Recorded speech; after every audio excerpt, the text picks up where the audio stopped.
to question 8. We are still in the spiritual area of life. And question 8 is going to be, what failures did you experience in the last 12 months and why? And I think this is more of a spiritual question for me, because I think a lot of people dislike the fact that they are going to experience failure. And when I compare my failures to my successes, and I think somebody has a quote about this, they talk about how you learn so much more from your failures than you do your successes, and I 1000% agree. So part of the reason this question is in here is because I really do believe if you take inventory of the things that you quote unquote failed at, you will really be able to improve your life dramatically. And that's the whole point of this self-reflection process, is to intentionally create the life that you want and create a happy life. But a lot of people aren't sitting down and saying, and being honest with themselves and saying, like, this is what I failed at, and this is why I failed at it, and what does this mean? And I think that it also, over time, like in the beginning when I used to write this answer out, I just used to be very, very emotional about it and just sad and disappointed and yada, yada, yada. But now I'm in a place, because I do understand how much I learned from my failures, where I'm inviting them, because I'm looking for, okay, not necessarily the lesson, but like I'm looking for the way that failure catapults me into the next thing. That said, I have 3 failures. I'll tell you what they are, and then if you want to hang out, you can listen to the explanation. So my first failure was I didn't earn $1 million in, this is 2024, so I did not earn $1 million in 2023. My second failure is I didn't publish any of my manuscripts.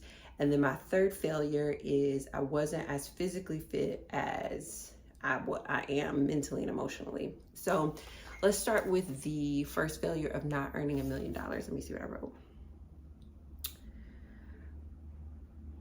Okay, so, well, first of all, I just didn't make $1 million. And I think this is kind of like pseudo been in the background for a couple of years.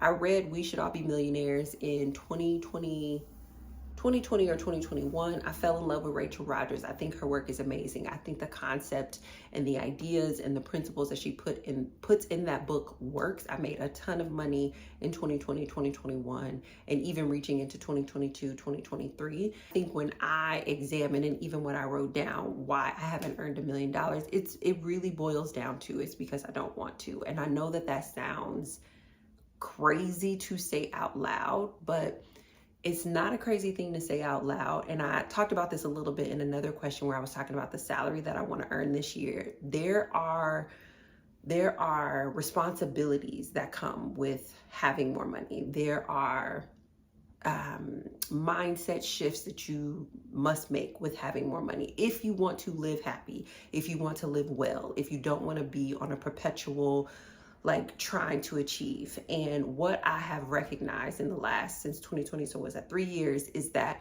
I don't want to earn $1 million, not because I don't feel worthy or I have imposter syndrome or I don't think I'm worth $1 million. No, I don't want to earn $1 million because I don't want the responsibility that comes with $1 million. I want to give myself more time to embrace and enjoy and relax and find comfort around the responsibilities that come with being someone who earns 6 figures in the United States of America.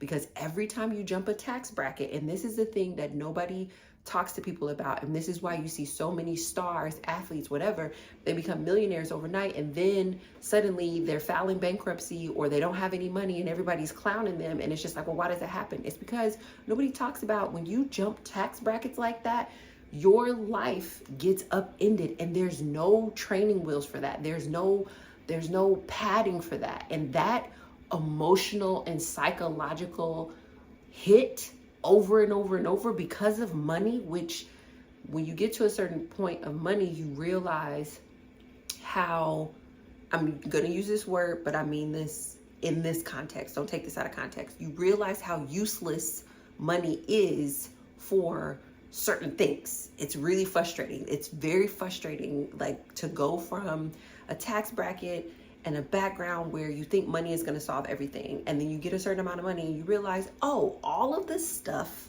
that I actually want to solve, all of the problems that I have in my life, maybe not all, but 90% have nothing to do with money, and money will not affect them. Like, for example, like money affects your ability to access healthcare, but if you have a terminal illness, money doesn't make you less terminal, right? Like, and you can take that and turn that into a metaphor for if there's a terminal issue in your family dynamic, money doesn't change that terminal issue. If there's something eroding your family, doesn't matter how much money you make. If there's something eroding you, it doesn't, like, so that's what I mean. So I say all that to say that not only do you get this tremendous financial responsibility from a tax perspective, from a safety perspective, from a spending, saving, investing, you get this tremendous responsibility, and there is this expectation that you're supposed to know where to put the money, you're supposed to know how to grow it, you're supposed to know how to nurture it, you're supposed to do all of these things. It's like,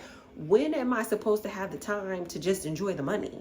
If I make $1 million, I'm gonna spend so much of that time trying to protect, grow, and invest the $1 million that I'm not gonna enjoy the $1 million, because I'm gonna be overwhelmed with the learning curve of being a millionaire, but also overwhelmed with the psychological and the emotional impact of jumping that many tax brackets and not having the people around me make that jump with me. Now, for those of you all who might be hearing this, you might be like, well, what difference does it make you have $1 million?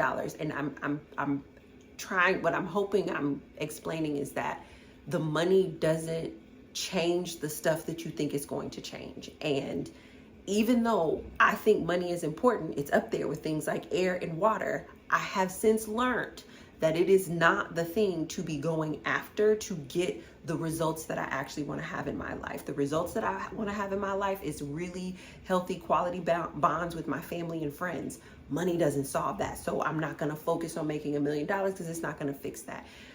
I want to have incredible health. Money doesn't solve that. Like, right? Like the things that I want for my life, more money isn't going to make that happen. And you will, if you listen closely to people who cross their threshold of money, there's a certain amount of money where it doesn't even matter that you made it even more, because it doesn't change your lifestyle. It doesn't change the things that you want. And I figured that out. And so even though it was a failure in 2023, the thing that I learned from it is that it's a failure because I don't really want it. And so I wrote down that, like, my energy, my focus, my effort, it's so up and down when it comes to earning $1 million, because it's not a genuine desire. It's something that I went after because I'm an entrepreneur, because my company has capacity to scale at that level, because that's what all my peers were doing. I'm going after it for these arbitrary reasons. And the amount of myself that I would have to sacrifice to earn that, I'm not willing to do that. And the return on investment for me, it doesn't make sense. From where I'm starting, the return on investment for me does not make sense. I'm going to give myself the 5 years to be comfortable with my $250,000 that I am very proud of. It and is an incredible amount of money. That's the other thing too, which is really frustrating about the whole $1 million mark, is that when you are around people who make $250,000 seem like nothing, there's an aspect of that where it's like, oh, cool, amazing, let's go after $1 million. But then there's an aspect of that that's like, what? This is a lot of money. Like, what are you talking about? Like, this is, can this be a lot of money? Can I not be seen as a fool for thinking $250,000 is a lot? Like, and it was getting to a point where, in order to shift my mindset and in order to meet my learning curve, so that I can manage the responsibilities that are coming along with earning more, where I started to feel like a fool for wanting to celebrate $250,000. That is, I don't want to become someone who doesn't see that as incredible, right? Like, I understand there's a time and a place, but I don't want to be that person just yet. And so, yes, it was a failure, but it was a failure to help me to realize that I was going after something simply because that's what I'm supposed to do as an entrepreneur. That's what I'm supposed to do so that I can lift as I climb. That's what I'm supposed to do to create generational wealth. And in that pursuit, I was deteriorating, right? My health, mentally, emotionally, physically, was deteriorating. So when I relaxed, I was able to chill and relax and be where I wanted to be. So that's why I felt at earning $1 million. And the fascinating thing is now that I've said that out loud, right? The likelihood of me earning $1 million is so much more increased, simply because I said I don't care about whether or not I earn it, or I'm not interested in trying to earn it. That's just the nature of how the laws of the universe work. But my point here is that was a failure. My second failure was that I didn't publish any of my manuscripts. Oh, well, so if I think about an update to that, I'm still in that same place. Even being pregnant now, being engaged, like with all of these expenses that are coming up, I am not looking at my finances and saying, man, I need $1 million in order to be able to, no. I'm looking at my finances and there's a number that would make us deeply, incredibly comfortable. And that is the number that I'm reaching for. And comfort is the new benchmark. And for some people, comfort is a silly benchmark to reach for. But if I'm honoring where I came from, I have been in survival mode. I get that luxury is amazing, and there are some things where I want to be very luxurious and I want to have luxury, but it's going to be hard for me to enjoy those luxuries on an ongoing basis if I am not comfortable. And that was the issue that I had when I was in the luxury high-rise apartment, is that I was in this luxury setting, but I did not have any comfort. Well, not any. I didn't have as much comfort. I wasn't stable in my comfort yet before I moved into a luxury. And just because you give someone a luxurious experience doesn't mean they're going to be comfortable. And nobody talks about that gap. And I'm at a deficit. I'm starting from survival. So I'm going to go from survival to comfort, and then comfort to luxury. And there are people who are probably looking at my life right now and saying, what are you talking about? You are living in luxury. You fly first class. You built a built-in library. So a lot of these concepts are relative. But when I think about the outward expression and benchmark, I understand that I'm not living in luxury, and that is a choice because I'm choosing to live in comfort and find my enjoyment here, my peace here. And it's been going very well. I'm headed in the direction that I want to go into. So the second thing that I failed at was publishing my manuscripts. So there are 3, almost 4 books that I have finished the manuscripts on, and I didn't publish them. And I think, let me see what I wrote. I think the mindset that I have around the written word is the thing that won't let me publish. And even as I started out the beginning of this year, I was very much like, okay, I'm going to edit these books. I'm going to get them out. One is finished editing. And I think my mindset or my belief, I have a belief that the written word is an incredibly powerful form of words. Like in general, words are incredibly powerful to me. So there's like spoken, the words you think, the words you say. But the words that are written, I get very, very weird about. And I think to write down my ideas feels so much scarier than to say my ideas out loud. And I don't know if it's because then I can't take them back, or maybe somebody can reference me and I'm like in a time capsule and there's no space to evolve. But I have terrible beliefs around that. And that is the only reason that these manuscripts aren't coming out. Because even if I think about this journal, it took a long time to put this journal out, mostly because it was just written down. I was showing up on the internet telling you guys the answers to the questions, or like saying the questions, but why wouldn't I just organize it, put some of this first chapter, like why not do that so that way other people can have a resource to be able to self-reflect. And I really think I failed at it because I have this belief that the written word is somehow more intense than all of these words that I speak. And I just need to get over that so that at least one book can come out this year of the 3. And I think even as I'm saying that right now, that's a pretty tall order because my mind is really not focused on publishing. And I think that's the other thing too. Once I decided that I wasn't going to go with a traditional publisher, then it's all the publishing is on me. It's self-publishing, it's marketing, it's all of these different things. There's work that's involved in that.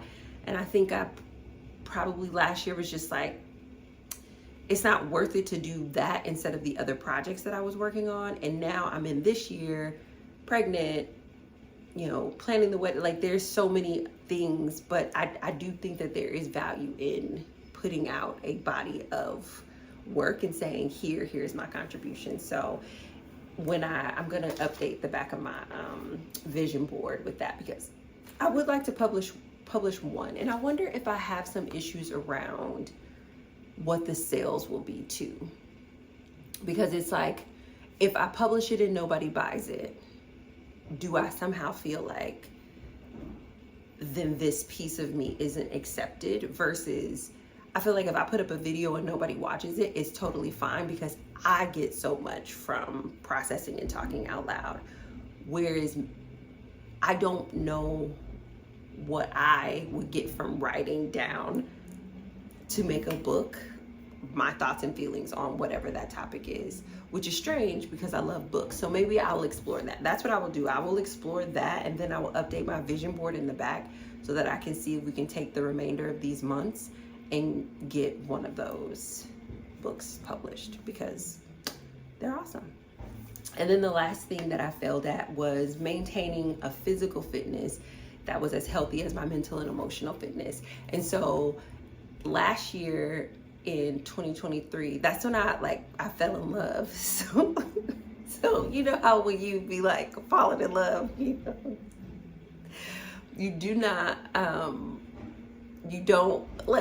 don't be thinking about like physical fitness and stuff like that. And I remember at the beginning of the year, I mean, it's not that last year I fell in love. I fell in love the year before that, but I was still in love, last year, and I was just maybe more in the thick of being in love.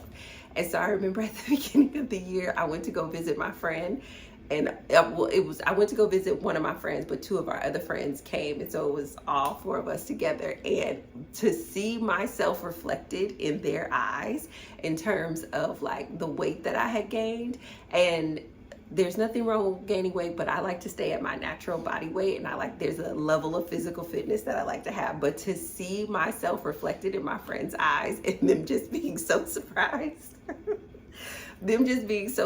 at what I look like, and then me coming home and noticing, because I kept telling Shanquise, like if we were like walking up the stairs and we were taking a walk, I would be getting a little bit winded, or I wouldn't feel like doing as much physical stuff. But I think I was just in such a love bubble that I didn't really think about like how I was letting my physical health fall by the wayside. Because you're dating, so you're eating out, and you're laying up and just loving on each other. So you're not just, at least for me, like I'm not moving around as much. And then I don't necessarily feel like our diets overlapped a lot, but I think the more time we spend together, the more I'm eating the types of foods that he eats, which is not necessarily the types of foods that I eat. And so I just became much more physically unfit last year than I would have wanted to. And I started out the year, like the year before, I was so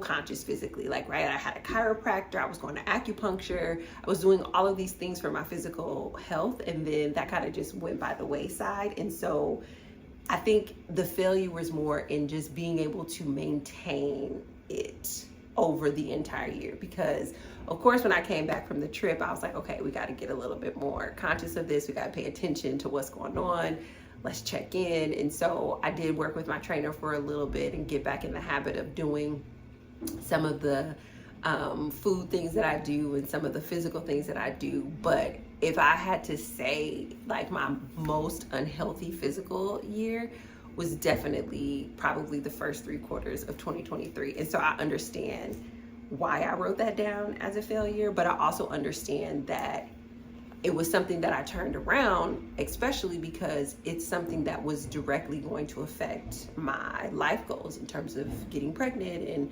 having the vitality and the energy to be able to move around and enjoy myself. And so I just think it's interesting that that was one of my failures, because I'm telling you, I got out the car and my friends were like, hey, how are you? And I was like, I'm fine. And they were like, You know how your people don't want to tell you, but they like totally see it.